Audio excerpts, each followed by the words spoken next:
Shalom saudara-saudara yang dikasihi Tuhan, jumpa kembali di channel YouTube saya. Kesempatan ini kita akan dengarkan kesaksian dari seorang ibu muslimah asal Palopo, yang mana beliau adalah seorang yang sangat fanatik, benci dengan kekristenan, tidak senang dengan yang namanya kekristenan. Beliau juga adalah seorang guru agama. Tapi sungguh luar biasa bahwa ia boleh dijamah oleh Tuhan. Ia betul-betul merasakan kuasa Tuhan, diubahkan oleh Tuhan. Akhirnya ia memutuskan untuk terima Yesus sebagai Tuhan dan Juru Selamat. Dan setelah percaya Yesus, dia dibenci dengan keluarganya. Lalu dia pergi, tapi sungguh luar biasa bahwa Tuhan tidak pernah meninggalkan hidupnya. Akhirnya dia menjadi seorang penginjil, memberitakan Injil kemana-mana. Sekalipun yang menghadapi berbagai tantangan, penganiayaan, dan lain sebagainya, tetapi ia tetap semangat untuk memberitakan Injil karena ia mengatakan bahwa penderitaan yang ia alami tidak sebanding dengan penderitaan yang dialami oleh Kristus untuk keselamatan umat manusia. Untuk lebih lengkapnya kesaksiannya, saudara-saudara, kita dengarkan bersama-sama.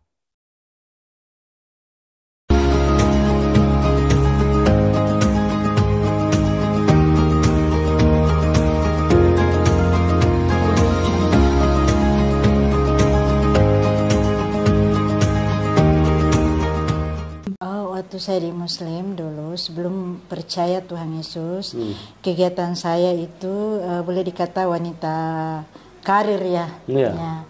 Mengajar, berdagang, ada usaha kafe, berdagang, ada beberapa kios setiap pasar di Kabupaten Luwu Selatan.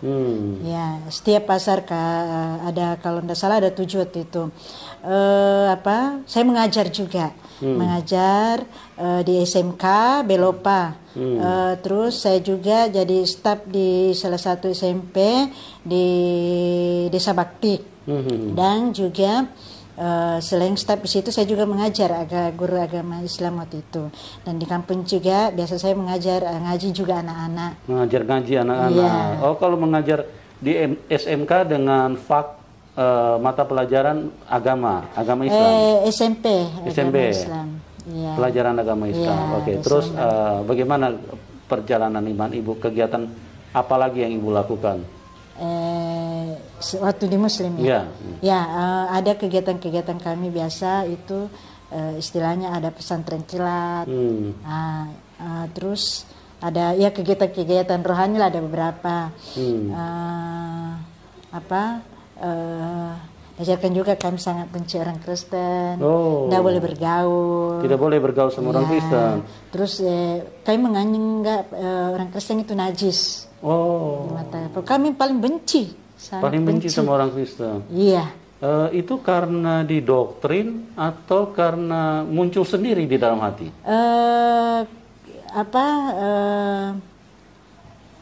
Salah satunya juga muncul dari hati karena kita ini menganggap diri kita suci. Iya. Gitu. Jadi itu juga didoktrin dari pengajar-pengajar yang ada di agama Ibu yang sebelumnya. Jangan bergaul, jangan ini. Kenapa Bu? Apa yang diajarkan pada waktu itu jangan bergaul dengan orang Kristen? Karena itulah kita menganggap bahwa najis. Kenapa najis? Apa karena suka pelihara anjing apa gimana? Ya, salah satunya itu makan babi. Makan babi. Iya. Untung babi tidak bisa protes ya. Kalau dia protes, repot juga kita nih. Kok dia dianggap najis gitu. Sampai waktu saya teman saya guru di SMP namanya Pak Yakub. Kalau dekat-dekat saya paling tidak suka. Terus Alkitabnya saya banting. Pak Yakub itu Kristen rupanya. Iya. Teman saya di SD itu saya tidak mau sekali bergaul dengan orang-orang Kristen. Waktu itu SMP. Ya, sampai kuliah saya karena tertanam itu najis orang Kristen. Iya. Kami benci, pikiran kami bahwa orang Kristen najis, kafir, jahat. Terus sekarang bagaimana? Apa masih anggap najis babi? Tidak, haleluya. Sudah tidak. Ternyata di dalam Kristen malah saya temukan kasih yang luar biasa. Sebentar, jangan ke situ dulu, Bu. Udah. Jadi bagaimana Ibu setelah dengan pemahaman seperti itu, istilahnya begitu anti kepada orang yang memanggil nama Tuhan Yesus kan? Nah, bagaimana ceritanya Ibu bisa kenal Tuhan pada waktu itu? Oh iya. Apa yang terjadi dengan Ibu? Ya, ceritanya saya boleh dikata orang fanatik. Dalam agama saya waktu itu, saya orangnya kurang bergaul. Ceritanya waktu itu, saya mimpi. Mimpi? Ya, mimpi selama 6 bulan itu 3 kali mimpi. Mimpi? Ya, saya mimpi itu, saya berdiri di persimpangan jalan. Saya mau masuk gereja, saya bukan orang Kristen. Saya mau masuk masjid, tidak ada imam. Karena kalau di masjid harus ada imam baru kita boleh salat. Salat berjamaah. Jadi saya berdiri di persimpangan jalan di bawah pohon nangka. Nah, pohon nangka itu ada buah di atas satu dan sudah kuning basah sekali. Orang gereja bilang, kalau saya lagi duduk lewat orang gereja, dia bilang begini, bagus sekali nih buah ini. Siapa yang kira-kira nanti yang dapat ini? Orang Kristen ini masuk gereja, saya lihat dia bilang muda, ada yang bilang semoga saya dapat. Hati saya, kenapa sih buah ini orang mau rebutan ambil. Begitu jatuh buah itu saya ambil, saya simpan. Orang Kristen keluar dari gereja, dia bilang mana itu buah di sini, siapa yang ambil buah paling bagus buah itu, padahal saya sudah ambil. Saya sembunyi, saya diam-diam saja. Nah, selama 6 bulan itu 3 kali saya mimpi begitu. Nah, ini terus sebentar, orang yang dari masjid kalau keluar, apa yang dia bilang? Saya tidak ada lihat orang dari masjid keluar, hanya dari gereja. Hanya dari gereja? Iya. Padahal di situ ada masjid juga? Ada, istilahnya berhadapan. Saya kan berdiri di tengah-tengah, di pinggiran jalan, di bawah pohon. Nangka? Iya. Nah, Ibu simpan itu, terus mimpi yang kedua bagaimana? Begitu juga, dan mimpi ketiga begitu juga selama 6 bulan. Pohon nangka juga? Nangka itu juga. Di bawah pohon nangka itu juga? Terus nangkanya sama? Sama, posisi gerejanya sama. Ya, jadi mungkin 6 bulan itu 3 kali. 3 kali? Mimpi itu. Nah, terus orang lewat terus bicara seperti itu juga, apa bagaimana? Sama. Bahwa siapa yang dapat buah ini? Siapa yang dapat, mereka cari bilang sudah ada yang dapat buah ini, tapi siapa ya yang ambil buah ini, simpan buah ini, dan buah ini paling enak, paling nyaman, paling bagus, paling berharga. Oh gitu. Itu bahasa orang Kristen yang keluar dari gereja waktu itu. Iya. Terus Ibu ngaku nggak? Itu mimpi yang kedua? Mimpi pertama, kedua, ketiga sama. Ketiga sama lagi? Sama persis? Iya. Omongannya, kata-katanya? Iya, sama. Terus buah nangkanya sama? Sama, Pak. Gerejanya sama? Iya. Terus yang sarungnya yang saya pakai bungkus itu waktu jatuh itu nangka tetap masih sama. Masih sama? Iya. Itu jarak 2 bulan. Selama 6 bulan.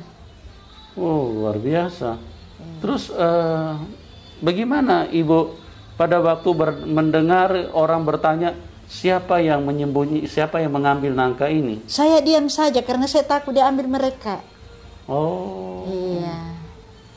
Ibu diam saja? Diam, pokoknya saya diam saja, saya tidak mau ngomong karena takutnya nanti saya mau bilang saya yang ambil, saya simpan, orang-orang yang dari gereja itu ambil. Jadi saya simpan saja. Ibu simpan saja? Iya, saya simpan. Jadi tidak ada yang tahu? Tidak ada yang tahu ceritanya dalam mimpi itu. Bagaimana kejadiannya terus? Selanjutnya sesudah itu saya berpikir, kenapa saya selalu mimpi gereja sedangkan saya ini bukan orang Kristen. Saya penasaran ada apa ini. Itu padahal hati saya ini sangat benci loh. Saya tidak suka orang Kristen gitu.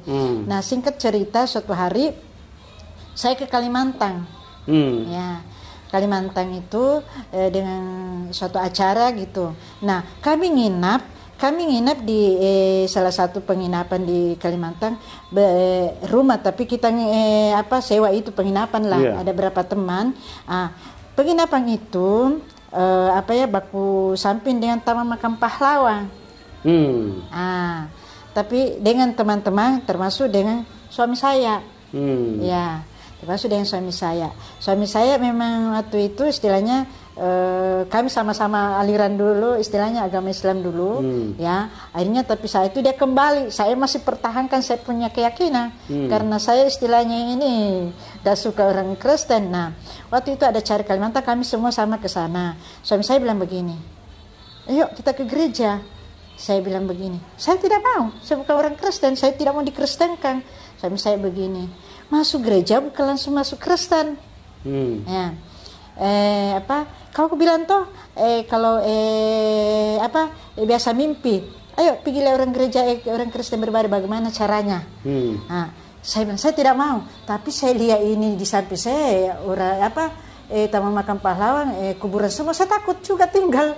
Jadi saya bilang begini, bagaimana caranya, saya tidak ada baju lengan pendek. Saya ini model bajuku daster semua dengan kerudung besar. Pakai kerudung? Iya, kerudung besar. Saya bilang begini, buka saja, itu saja baju daster mau kau pakai. Saya bilang, malu-malu kak, itu malu-malu kak. Dia bilang, tidak, pokoknya ayo sini kalau kau mau lihat, tidak ada juga. Saya pikir, betul juga, tidak ada keluarga aku lihat saya. Ya, singkat cerita, sampai di tempat ibadah. Dulu saya kan biasa juga pergi ceramah ke masjid. Jadi sebentar, ceritanya suami ibu ini dulunya Kristen.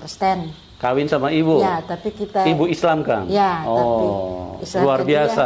Ini karena istilahnya termasuk orang yang tangguh di dalam iman, ya. Jadi di dalam iman ibu ini yang sebelumnya dia berhasil membuat suaminya ikut dia berhasil membuat suaminya takluk karena ibu ini sangat fanatik dengan agamanya. Nah, bagaimana cerita selanjutnya? Datang ke gereja terus? Tapi puji Tuhan suami saya lebih duluan kembali. Lebih duluan kembali? Ya, kembali ke agamanya, ceritanya ke Kristen. Ya. Sampai di suatu tempat ibadah itu, saya lanjut ya, sampai tempat ibadah itu, saya di tempat ibadah itu ada yang nyambut kita. Dulu kita kalau pergi ke masjid kan tidak ada sambut kita, datang duduk, sudah ceramah dapat amplop pulang. Nah, ini kalau di gereja ini saya salut sekali karena di depan pintu ada yang sambut, Shalom, selamat pagi Bu. Hati saya senang sekali. Padahal kan pikiran saya selama ini saya sangat benci orang Kristen.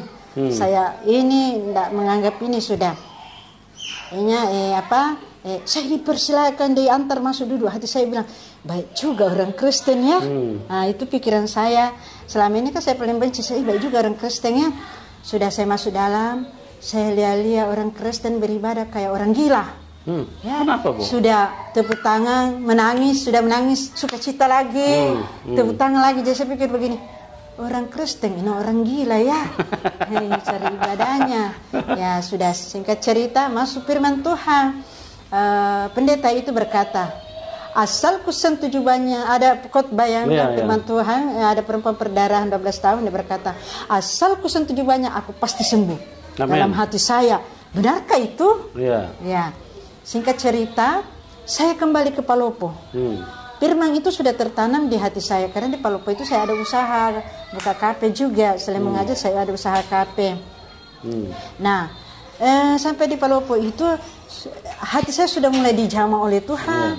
Hati saya, aduh gimana ya, saya mau pergi gereja, saya takut ketahuan dengan keluarga. Ya, terus saya pikir lagi itu gimana caranya ya? Tuhan mengingatkan saya gini, ada caranya. Pagi jangan pergi gereja tapi sore. Ya, jadi saya pergi gereja kalau pagi. Jadi ceritanya keluar dari tempat kafe saya, usaha saya pergi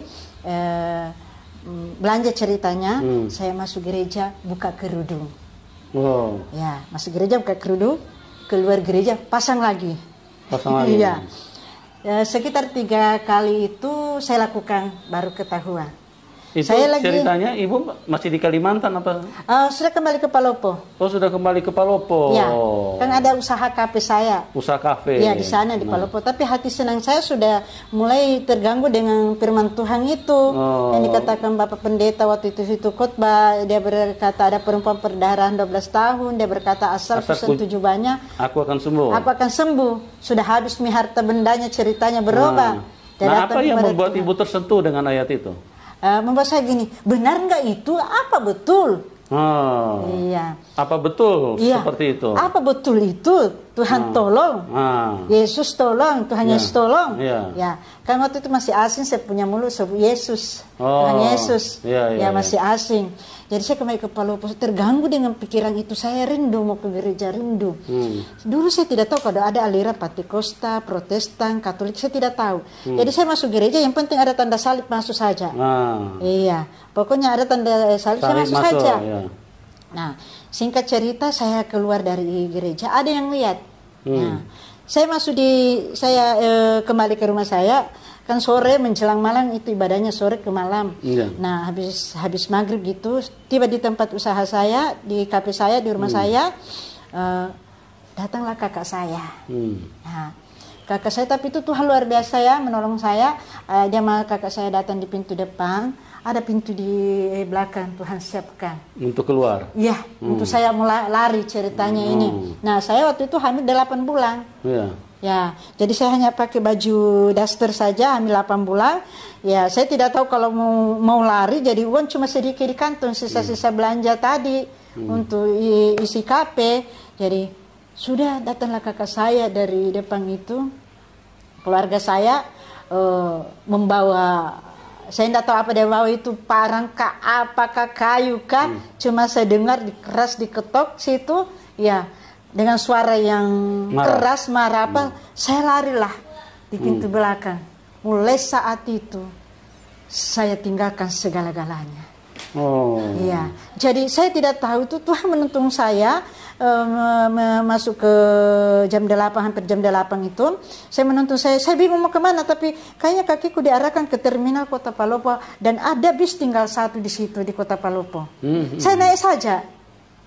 Pokoknya saya pikir apa, saya naik saja, hanya satu baju di badan dalam keadaan hamil 8 bulan. Sama suami apa sendiri? Sendiri.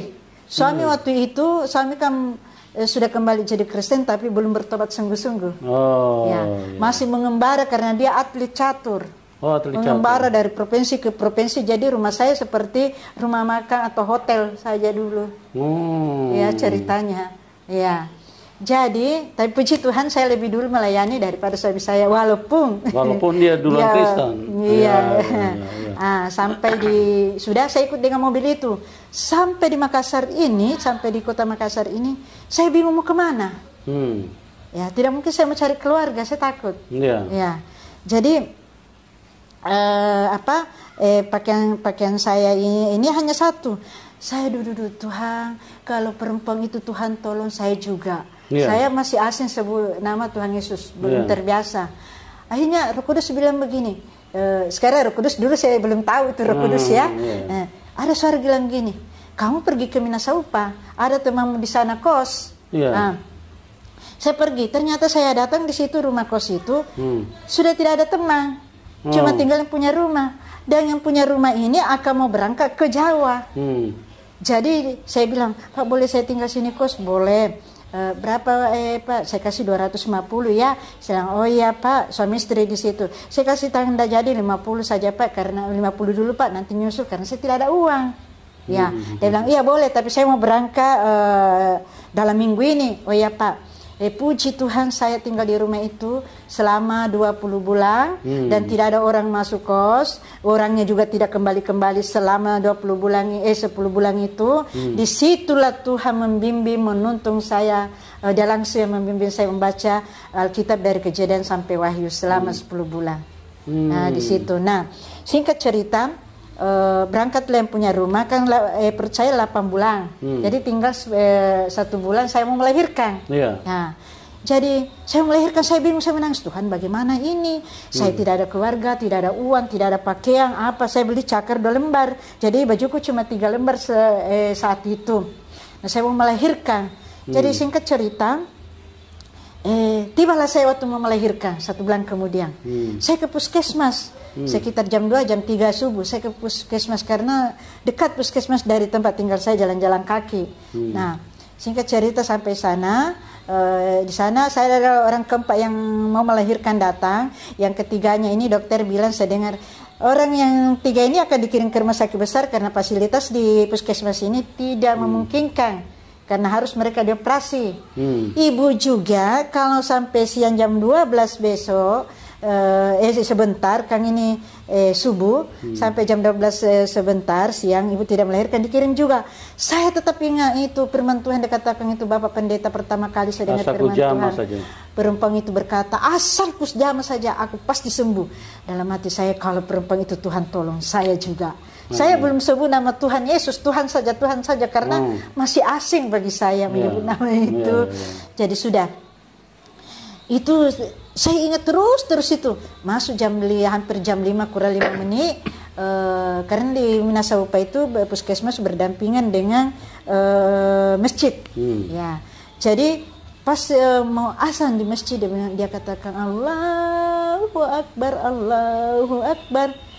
Tiba-tiba Yesus muncul. Ya, muncul. Saya kaget. Tuhan orang Kristen ini ada di hadapan saya ini. Ibu pada saat itu lagi apa? Lagi baring-baring begini Pak, karena sakit. Dokter lagi di luar, saya di dalam ruangan. Di dalam ruangan seperti kayak begini, saya di sini, atau dia dokter sini, saya di kamar itu. Ya, tapi ada hordeng menutup. Tapi ibu lagi tidak tidur kan? Tidak. Cuma baring-baring saja? Iya, baring-baring menahan kesakitan ini. Kayak orang mau melahirkan kan sakit. Oh, iya. Terus dengar suara azan? Azan. Oh. Ya. Sementara Allahu Akbar, Allahu Akbar. Tiba-tiba Tuhan Yesus muncul. Oh. Ya, tapi saya melihat sampai di sini, saya tidak lihat kakinya sampai sepinggul saja. Dia memakai serban merah, bawa tongkat, dan seumur hidup saya belum pernah saya melihat orang segagah dia, seganteng dia, selembut dia. Iya. Jadi saya kaget. Saya perbaiki model saya ini, mimpi kan ini? Tidak, perasaan saya tidak mimpi ini. Hilang penyakitnya, saya rasa ini saya punya melahirkan. Karena kaget. Lihat, Tuhan orang Kristen ini, saya langsung berkata begitu. Dalam hati saya berkata begini, kan dia tahu, ternyata sampai ke dalam hati kita dia tahu. Betul. Ya, saya bilang, hati saya berkata begini, jangan sampai kalau perempuan itu dia tolong, saya juga pasti dia tolong dalam hati saya. Langsung dia berkata begini, anakku, kalau kau mau mudah melahirkan, percaya saya ikut segala beban yang kau pikul. Nah, langsung saya bilang, ya, karena saya sakit, ya, tidak ada tidak ada ini. Nah, langsung saya bilang, ya, saya mau. Singkat cerita, 15 menit kemudian saya melahirkan dengan normal, tanpa bantuan bidan dan dokter, puji Tuhan. Begitu bunyi itu baik, baru masuk bidan dengan dokter. Jadi bidan sama dokter tidak ada di ruangan? Posisi di luar dari kamar itu, ada di depan, tapi maksudnya di dalam ruangan itu lagi posisi tidak ada. Jadi Tuhan Yesus yang tumpangkan tangan di kepala saya dengan ada angka 8 di telapak tangannya. Luar biasa sekali. Jadi di sini membuktikan bahwa Tuhan Yesus itu maha kuasa. Dia maha segala-galanya. Pada waktu ibu ini mau melahirkan, dia dalam keadaan sakit yang luar biasa. Dan setelah Tuhan Yesus menampakkan diri, maka ibu ini melahirkan dengan mudah, hanya dalam waktu 15 menit. Dokter dan bidan tidak ada di ruangan itu. Dan ibu Ceng-Ceng ini bisa melahirkan tanpa dokter dan tanpa bidan. Jadi setelah lahir baru bidan masuk. Luar biasa. Terbukti bahwa Tuhan Yesus maha segalanya. Dia di atas segalanya. Dia dokter, dia apapun masalah. Makanya Tuhan Yesus berkata di dalam Matius 11 ayat 28, marilah kamu yang letih lesu dan berbeban berat. Beban apapun, beban berat, seberat apapun. Karena dia maha kuasa, dia sanggup, ya. Kalau dia bukan Tuhan atau dia manusia, kalau dia berbicara, paling dia berbicara seperti ini, marilah kamu orang-orang Kristen dan aku akan memberi pertolongan kepadamu. Dan juga marilah kamu yang punya beban-beban ringan, ya, karena manusia kalau sudah beban berat, jangankan cuma sesama teman, orang tua pun tidak akan bisa mampu untuk menolong kita. Oke Bu, terus bagaimana kejadiannya? Setelah itu saya datang dokter, singkat cerita, 3 hari kemudian sudah bisa boleh pulang. Tetapi saya tidak ada uang untuk bayar. Tidak ada uang untuk bayar rumah sakit? Iya. Dokter bidan bilang waktu itu jam 9 pagi itu hari ketiga. Dia bilang begini, ibu sudah boleh pulang. Saya bilang berapa uang administrasinya? Dan 320 atau 330, saya lupa waktu itu. Pokoknya 300 lebih. Saya bilang, tunggu dulu ibu ya. Padahal dalam hati saya, di mana saya dapat uang ini? Tidak mungkin saya mau jual anak saya, tidak mungkin saya mau kasih orang, hanya dialah satu-satunya keluarga saya saat ini. Saya hanya ingat, kalau Tuhan tolong perempuan itu, saya juga, itu dalam hati saya. Puji Tuhan, singkat cerita, saya tidak tahu siapa yang bayar sampai hari ini. Jam 11 kemudian, datanglah bidan kepada saya. Ibu, kenapa belum pulang? Ini ibu sudah boleh pulang. Saya bilang, saya belum ada uang. Dia bilang, sudah dibayar. Saya kaget, siapa yang bayar? Ya, puji Tuhan, setelah itu saya ke rumah. Di rumah lagi, saya sama sekali, anak saya lahir juga itu dibungkus dengan itu spray di rumah sakit. Karena saya tidak punya sarung, tidak punya apa-apa. Jadi itu dipakai bungkuskan anak saya. Ya. Sebentar, luar biasa Tuhan Yesus. Ya, ibu ini tidak punya uang bayar rumah sakit.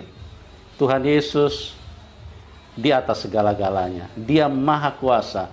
Tuhan Yesus di atas semua bank. Ya. Tanpa perlu transferan, tanpa perlu apapun, Tuhan Yesus yang membayar ibu ini secara supranatural. Jadi teman-teman, apapun keadaanmu, Tuhan Yesus berkata di dalam Matius 11 ayat 28, marilah kamu yang letih lesu dan berbeban berat, karena aku akan memberikan kelegaan kepadamu. Jadi Tuhan Yesus tidak pilih-pilih orang. Tuhan Yesus tidak berkata, aku mau tolong hanya untuk orang-orang Kristen. Tidak. Kalau dia hanya mau tolong orang-orang Kristen, maka saya tidak percaya kalau dia adalah Tuhan. Karena dia Tuhan satu kelompok. Tapi kalau dia Tuhan yang benar, dia Tuhan semua bangsa, dia Tuhan semua orang. Siapapun dikasihi Tuhan, siapapun dicintai Tuhan, siapapun akan diberi pertolongan, diberi mujizat, karena dia mencintai semua manusia. Semua warna kulit, semua bangsa, semua lapis, apapun. Karena dialah yang menciptakan manusia. Oke, Bu, lanjutkan, Bu. Gimana? Setelah keluar dari rumah sakit, puskesmas, saya ke rumah. Rumah kan kosong, tidak ada apa-apa. Biar saya punya beras 1 biji pun tidak ada. Saya sedih sekali. Aduh, saya tidak mungkin pergi kerja. Saya baru melahirkan, tidak ada jaga anak. Sementara saya lapar sekali. Akhirnya, saya ingat sekali kalau Tuhan tolong perempuan itu, saya juga ditolong. Tiba-tiba ada yang ketuk pintu saya. Pintu rumah itu, saya kan belum banyak kenal waktu itu di Minasaupa, saya masih takut-takut juga berkeliaran, jadi belum banyak orang saya kenal, hanya tetangga-tetangga sekitar itu saja. Jadi tiba-tiba ada yang ketuk pintu, dia bilang, Shalom, selamat siang, maaf ibu, saya bilang, siapa ya? Dia bilang, maaf ibu, mau bertanya. Saya bilang, ya. Saya itu lewat jendela, saya tidak berani buka pintu, takut nanti orang suruhan dari kakak saya. Jadi bilang, ya, ada apa Pak? Ada apa Bu? Ibu-ibu dulu pertama datang, dia bilang begini, saya cari yang namanya Ibu Cenceng yang dari Palopo yang baru kenal Tuhan Yesus. Saya bilang, saya tidak langsung bilang saya, karena saya takut juga jangan sampai orang suruhan. Saya bilang, kenapa Ibu? Dia bilang begini, saya disuruh Tuhan Yesus bawa beras ini dengan amplop. Saya bilang, ya saya sendiri Bu. Ya puji Tuhan. Dalam hati saya, oh puji Tuhan, ternyata perempuan itu Tuhan tolong saya juga. Semakin iman saya percaya. Akhirnya bulan kedua begitu, laki-laki lagi. Sudah habis beras saya, sudah habis uang saya untuk beli lauk begitu untuk 1 bulan. Terus bulan berikut, bulan kedua laki-laki lagi begitu lagi. Akhirnya bulan ketiga lagi begitu lagi, tapi perempuan lagi dengan beda 3 orang. Sampai hari ini saya tidak tahu siapa namanya, di mana mereka tinggal. Saya tidak kenal dia. Nah, tapi suaranya sama selalu kalau datang.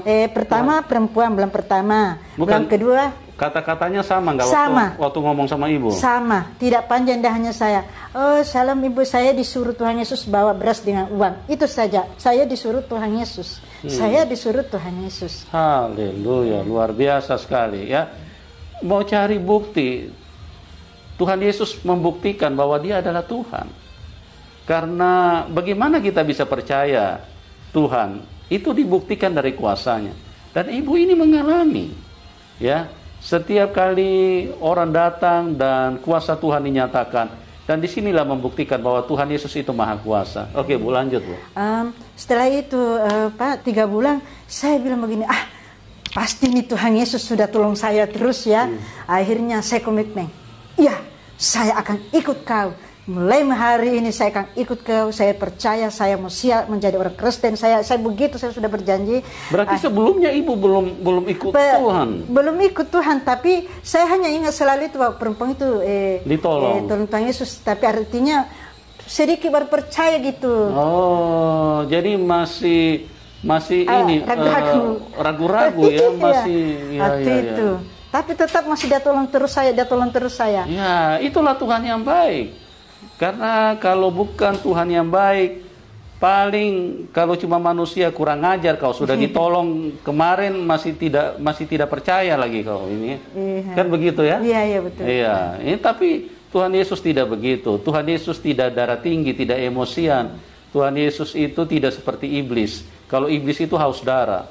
sedikit-sedikit iblis itu mengajarkan kebencian, mengajarkan pembunuhan. Karena iblis itu sangat haus darah, dia sangat ingin supaya manusia semua mati terbunuh. Itulah bedanya antara Tuhan Yesus dengan iblis. Dan di dalam hidup ini jangan sampai Anda tidak bertemu dengan Tuhan, karena iblis itu sangat jahat, teman-teman.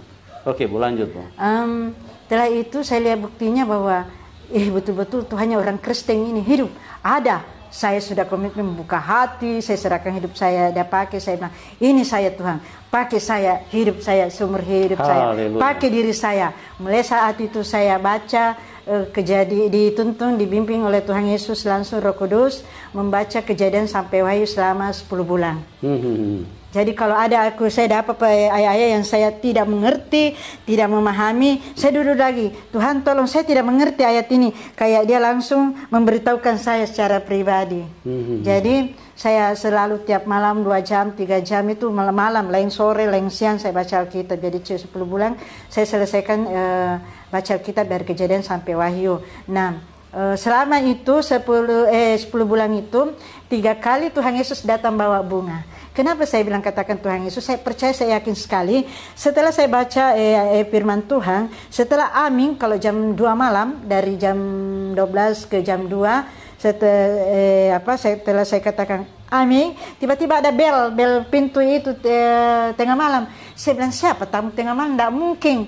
Saya keluar, langsung ada kembang. Dikasih di kembang di pintu, entah ditaruh di pagar, entah di pinangi. Tapi Roh Kudus berbisik di hati saya bahwa ini kembang dari Tuhan Yesus. 3 kali selama 10 bulan itu. Saya tidak lihat mukanya orang yang bawa, tapi kembang itu saya ambil. Selalu saya ambil, saya simpan.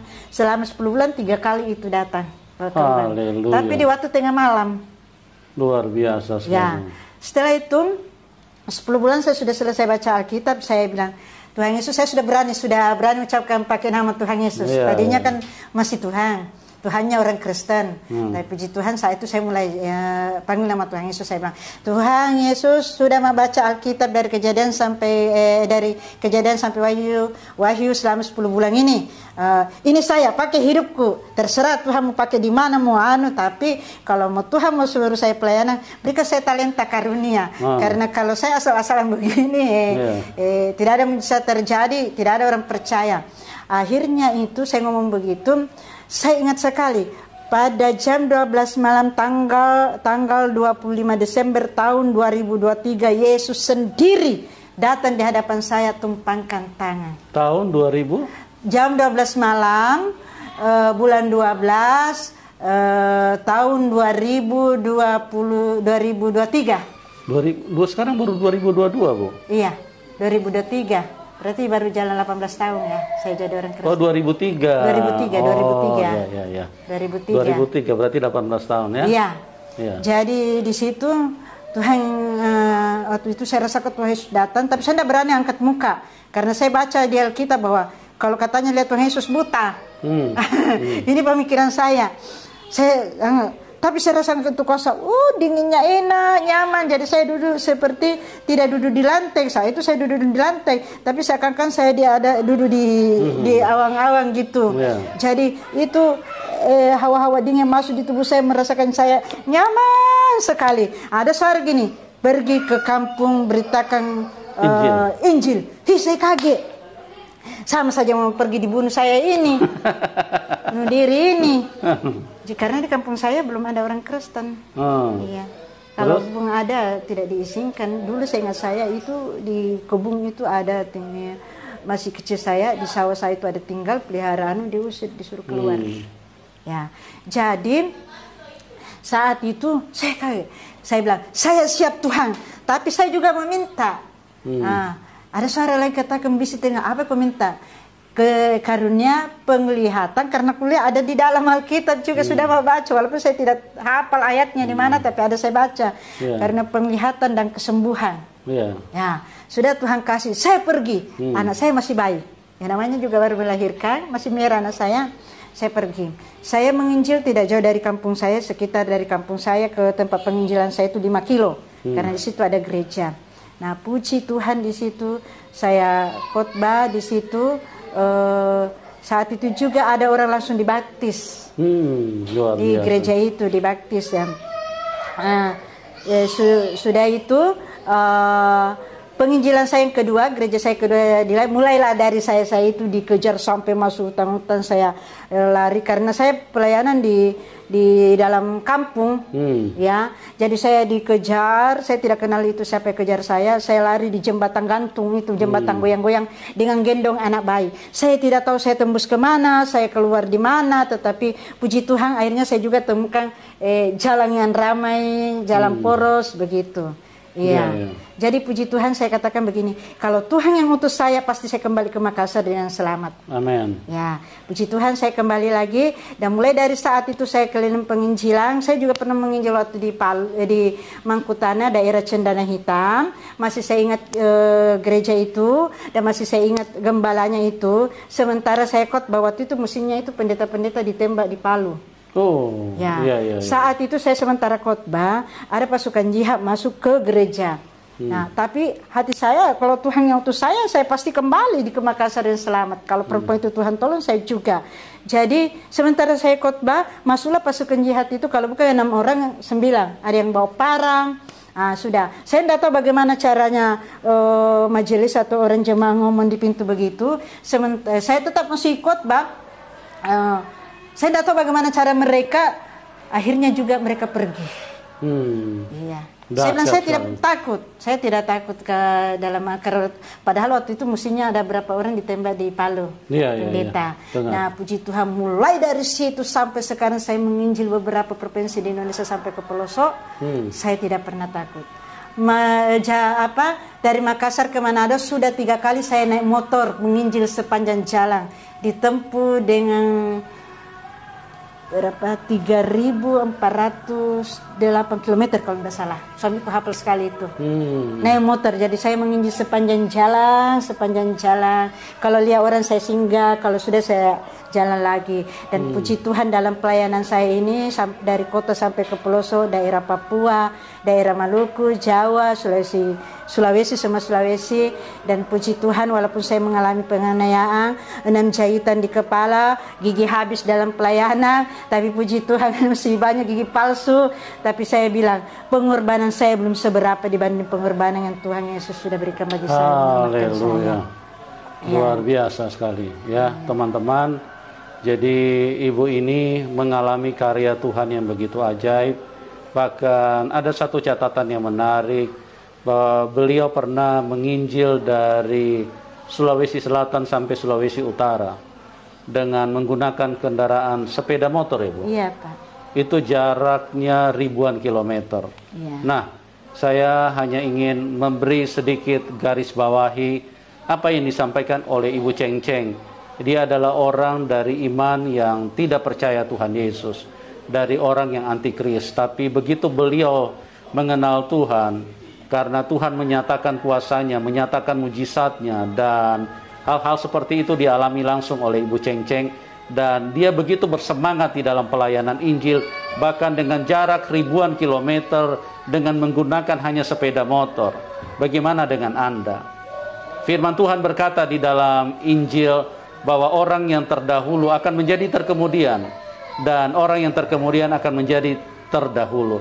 Ibu Cheng Cheng adalah orang yang di belakang, orang yang terkemudian, tapi sekarang beliau ada di garis depan. Bagaimana semangat yang luar biasa yang berasal dari Roh Kudus yang telah membangkitkan, mengubahkan ibu ini dari dulu orang yang begitu membenci Kristen, dari dulu orang yang begitu menganggap Kristen itu najis, kotor, dan segala macam pemahaman-pemahaman seperti itu. Tapi sekarang beliau begitu mencintai Tuhan. Bagaimana dengan Anda yang sudah terlahir, mungkin dari dalam kandungan Anda sudah Kristen, atau mungkin Anda seorang pendeta, tapi Anda hanya duduk manis di gereja, atau hanya duduk manis di tempat di mana Anda melayani sekarang ini. Ingat, Injil harus diberitakan dan semua makhluk harus mendengarkan Injil. Semua manusia di bawah kolong langit ini harus mendengarkan Injil. Karena Tuhan Yesus berkata, pergi dan jadikan semua bangsa muridku. Dan oleh sebab itu adalah tanggung jawab kita semua. Terima kasih Ibu, luar biasa sekali kesaksian Ibu. Dan pada kesempatan ini mungkin Ibu bisa memberikan sedikit pesan kepada orang-orang yang belum kenal Tuhan agar jangan sampai terlambat, ya, karena hanya Tuhan Yesus yang bisa bawa kita ke surga. Silakan Ibu, sedikit saja, apa pesan apa yang Ibu mau sampaikan bagi orang-orang yang belum kenal Tuhan Yesus? Silakan. Pesan saya kepada orang-orang saudaraku yang belum mengenal Tuhan Yesus, mari kita percaya kepada Tuhan Yesus karena Dia adalah jalan satu-satunya untuk menuju surga. Tidak ada nama yang bisa membawa kita ke surga, hanya Dia. Hanya Dia yang membawa keselamatan dalam hidup kita. Amen. Hanya Dia adalah Dia nama yang satu-satunya yang pasti akan menjamin kita masuk dalam surga. Amen. Percayalah, jangan pernah takut dibenci, jangan pernah takut meninggalkan harta benda. Tuhan katakan apa yang kau tinggalkan Tuhan akan siapkan. Saya saja pribadi saya mengenal Tuhan Yesus walaupun kadang diusir, walaupun tidur beralaskan koran, tapi walaupun saya pernah tidak makan, tapi puji Tuhan hari ini sukacita melimpah Tuhan berikan. Walaupun saya tidak semewah dengan saudara, tetapi saya merasa bangga, saya merasa kaya karena punya Yesus. Saya sudah punya tiket keselamatan, jadi saya tidak pernah takut lagi. Dan saya bagi umat-umat saudara seiman, mari terus beritakan Injil, baik itu dalam teman-teman di mana saja. Jangan pernah takut beritakan Injil, jangan pernah takut beritakan siapa Yesus sesungguhnya. Amin. Terima kasih, Tuhan memberkati. Ya. Luar biasa kesaksian ibu ini, sungguh sangat memberkati, dan ada banyak pelajaran-pelajaran rohani yang kita bisa petik di sana. Kita bisa belajar banyak hal sehingga akan membuat kita semakin bertumbuh dalam Tuhan. Ya, ada banyak tantangan dalam menghadapi kehidupan di dunia ini sebagai orang Kristen, tetapi kita percaya bahwa Tuhan tidak pernah meninggalkan hidup kita. Dia akan senantiasa bersama dengan kita, karena kita adalah orang yang sudah diselamatkan oleh Tuhan. Tuhan Yesus memberkati.